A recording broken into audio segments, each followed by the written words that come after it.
আসসালামু আলাইকুম তানভীর, সালাম দাও। আসসালামু আলাইকুম। তানভীরা কিন্তু শিখে গেছে সালাম দিতে।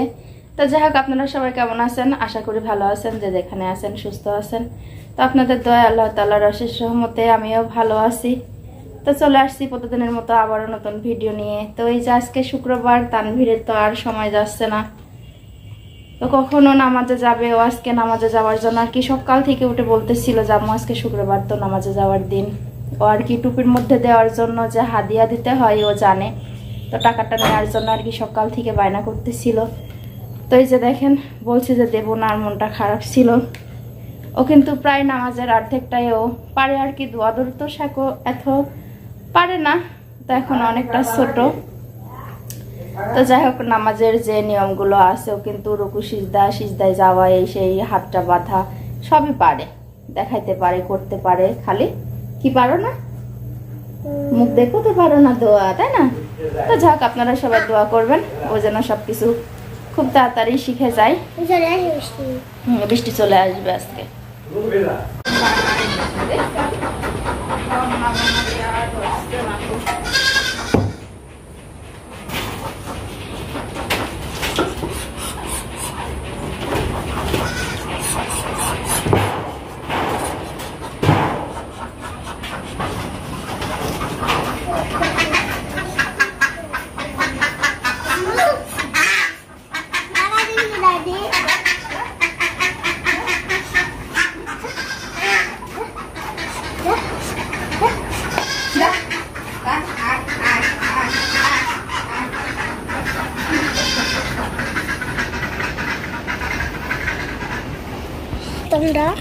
কিসের বোতাম? প্যান্টের বোতাম। আচ্ছা দি। তো এই যে হাঁস মুরগি ছাড়ার পরে চলে আসছি হলো বিছনা গোছাইতে।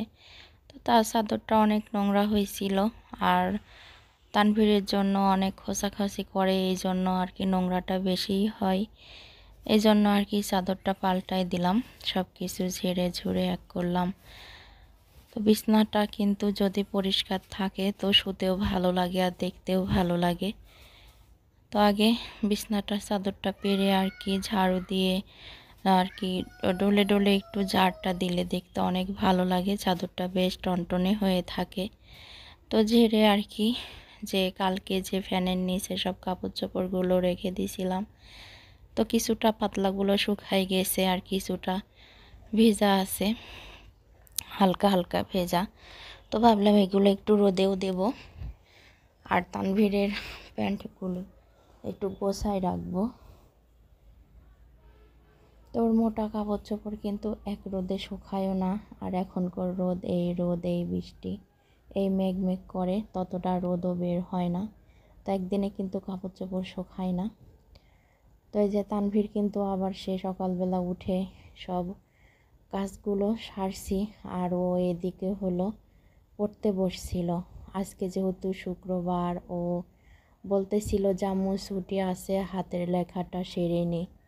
তো বললাম যে যত এমনি আর কি পড়তে চাই না, তো যখন ইচ্ছা হয় তখন কিন্তু এদেরকে একটু পড়ানো উচিত, কারণ এদের মন কিন্তু সব সময় একরকম থাকে না। আরও একটু ইংলিশের প্রতি একটু দেখলাম যে বেশি আর কি আগ্রহী। তো ইংলিশটা কিন্তু মনে হচ্ছে যে ওর খুব পছন্দ আর কি, লেখা টেখাগুলি সহজ, ওর খুব সহজেই লিখতে পারে।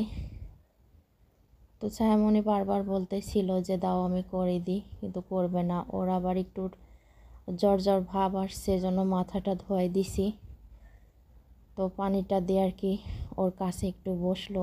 ও কিন্তু ছায়ামণির কাছে লিখতেও চায় না, তো পড়তেও চায় না। অনেকে কিন্তু থাকে না যে বড় বোন পারলে একটু পড়ালেখা শেখায়, কিন্তু তানভীর সেটা করবে না।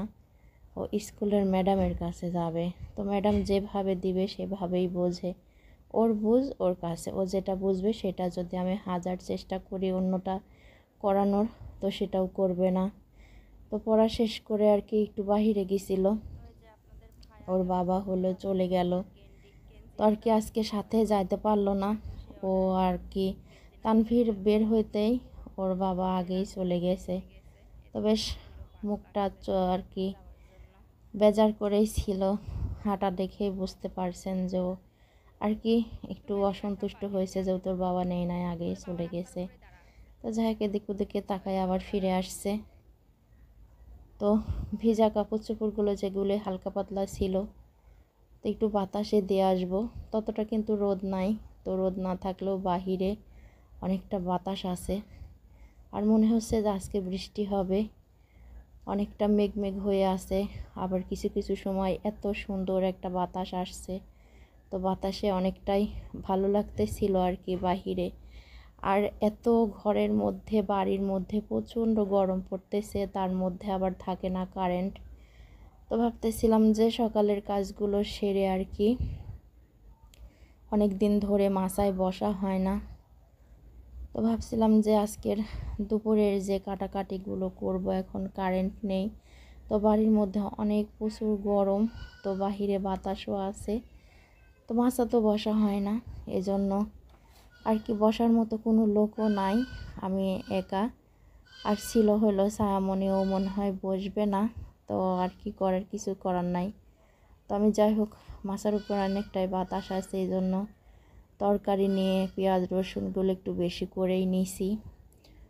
তো বেশ পেঁয়াজ রসুনগুলো অনেকটাই ছোলা ছিল না, ছোলার জন্য একটু বেশি করে নিলাম। তো দেখেন মাছের উপরে কিন্তু বেশি এখন আর কেউ বসে না, যেহেতু যার যার কামে সবাই সে ব্যস্ত।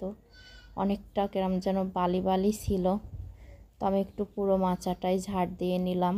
তো অত নোংরার মধ্যে তো আর বসা যায় না, আর কেমন যেন কিসকিস করে। তো যাই হোক মাচাটা তো এক প্রকারে ঝেড়ে নিয়েছি। তো এখন আমি আস্তে আস্তে আর কি কাটাকাটিগুলো সেরে ফেলবো। আর পেঁয়াজ রসুনগুলো আমার একেবারেই ছোলা ছিল না, ছোলা আবার কি নাই। তো যখন রান্না করি তখন কিন্তু ছুলতে গেলে অনেকটাই রান্না করতে দেরি হয়ে যায়। আর যদি ছোলা থাকে তো ঝটপট করে আর কি কাটাকাটি বাটা বলেন যেটাই হোক, সেটা কিন্তু খুব তাড়াতাড়ি হয়ে যায়। আর এদিকে তো জানেন যে আমার গ্যাসটাও ফুরাই গেছে, ওর বাবারও চাকরি নাই, কিছু নাই। তো গ্যাসটা মানতে পারছে না, তো খড়ির চুলায় রান্না করতে হবে। তো গ্যাসে রান্না করতে করতে কিন্তু ততটা খড়িরও জোগাড় নাই। তো আছে আমার শাশুড়ির পাতা আছে, তো আর কি করার, গরিবের বউ সেই হিসাবেই কিন্তু চলতে হয়। তো আজকের রান্নাটা আমার পাতা দিয়েই করতে হবে। এদিকে তো টেনশনে মাথা খারাপ হয়ে যাচ্ছে, এমনিই প্রচুর গরম। তো তারপরও আবার সে মাটির চুলায় রান্না করা আগুনের আছে। তো বিষয়টা আপনাদের সঙ্গে হয়তোবা শেয়ার করা হবে। তো এই যে দেখেন বলতে বলতে কিন্তু চলেও আসছি রান্না করতে আর কি, কোটা বাছা করে নিয়ে। প্রচণ্ড গরম, গরমের মধ্যে কিন্তু আমার অবস্থাও খুব কাহিল হয়ে যাচ্ছে। তো যে চুলার ফিটে ফ্যান নিয়ে বসছি, তো যখন কারেন্ট আসবে তখন ফ্যানটা দিলে একটু আরামও পাবো। তো বলতে বলতে কিন্তু কারেন্টও চলে আসছে, তো ভালোই হলো। এদিকে পাতা দিয়ে রান্না করা প্রচুর গরম। তো খুব গরমের মধ্যে এভাবে রান্না করাটা কিন্তু অনেকই কষ্ট। আর গ্যাসে রান্না করতে করতে একটু অভ্যাস হয়ে গেছে, এতটা চুলার পিঠে আর আসা হয় না। তো যেদিনকে হঠাৎ একটু আসা হয় তো বোঝেনি, খুব হিমশিম খেয়ে যায় আর কি। তো আজকের রান্না করব হলো পুঁটি মাছ আলু বেগুনের তরকারি। তো কেটে ফেলছি তো মাছটার উপরে। তো মাছটা কেমন জানি হয়েছিল, তো যাই হোক আমি কিন্তু মাছটা একটা একটা করে বেশ ঘষে ঘষে ধুয়ে নিছি। আর এখানে আছে হলো পেঁপে আর আলু দিয়ে সবজি। তো পাঁচফোড়ন তেলে দিয়ে এই পেঁপে আর আলুটা যদি এভাবে রান্না করা যায় তো অনেক কিন্তু একটা মজার খাবার। তো আমার ছায়া কিন্তু অন্য কোনো মাছ টাছ খায় না, তোর জন্য এই তরকারিটার খুব পছন্দ, এজন্য করে দিচ্ছি। তো রান্নাটাও শেষ হয়ে গেছে, আলু বেগুন। আর এই মাছটা কিন্তু দেখতে আসলেও অনেক সুন্দর লাগে আর অনেক টেস্ট। তো এই যে এখানে যে খিচুড়ি দেখতে পারছেন, খিচুড়িটা হলো তান্নু বেটা মসজিদে গেছিল, তো ওখান থেকে আর কি সিন্নি পাইছে। তো এই যে পেঁপের তরকারিটাও হয়ে গেছে।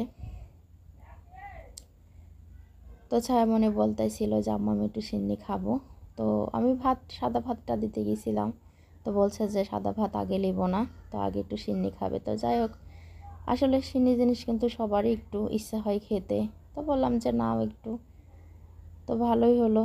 এদিকে তানভীরেরও নামাজের ইচ্ছা, আবার সিন্নি খাই, বোঝেন ছোট মানুষ, লোভ আছে, তো এই জন্য যাই। তো যাই হোক সিন্নির লোভে হোক আর যাই হোক ও নামাজটা যে পড়া শিখছে এটাই আল্লাহর কাছে শুকরিয়া করি। আলহামদুলিল্লাহ এভাবে যেন আমার বাচ্চাটা এগিয়ে যেতে পারে। তো খাওয়া দাওয়া শেষ করতে না করতে দেখেন প্রচণ্ড মেঘ উঠে আসছে, অনেকটা বাতাস হচ্ছে, আবার মেঘ টিপটিপ করে বেশ পানিও পড়তেছিল। তো আমার বাহিরে অনেক কাপড় চোপড় আছে, তো এগুলো কিন্তু আবার উঠাইতে হবে। তো যাই হোক থালা বাটি এক প্রকার করে গুছাই ধুয়ে তো দেখেন অনেকগুলো কাপড় চোপড় তো এক এক করে আগে উঠাই নিচ্ছে। এদিকে তানভীর বৃষ্টির মধ্যে এখন শেষ বেলায় গোসল করব, কি খুশি বৃষ্টির পানি পড়া দেখে।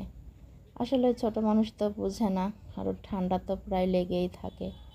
এদিকে আমার আর ছায়ারও খুব ঠান্ডা লাগছে, গার মধ্যে বেশ গুদগুদে জ্বর, একটুও ভালো লাগতেছে না যে কোনো কিছু করি কি খাওয়া দাওয়া করি, খুবই খারাপ লাগছে।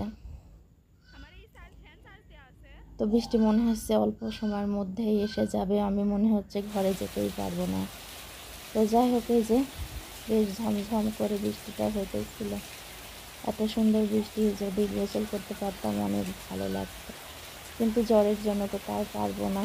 আপনাদের মাঝে শেয়ার করলাম ঝমঝম করে যে শব্দটা হয়, আসলে অনেক ভালো লাগে। তো যাই হোক আমার ভিডিওটি কেমন লাগলো সেটা কিন্তু আপনারা অবশ্যই কমেন্টে জানাবেন। আর এখনও যারা চ্যানেলটিকে সাবস্ক্রাইব করেন নাই তারা অবশ্যই সাবস্ক্রাইব করে দেবেন।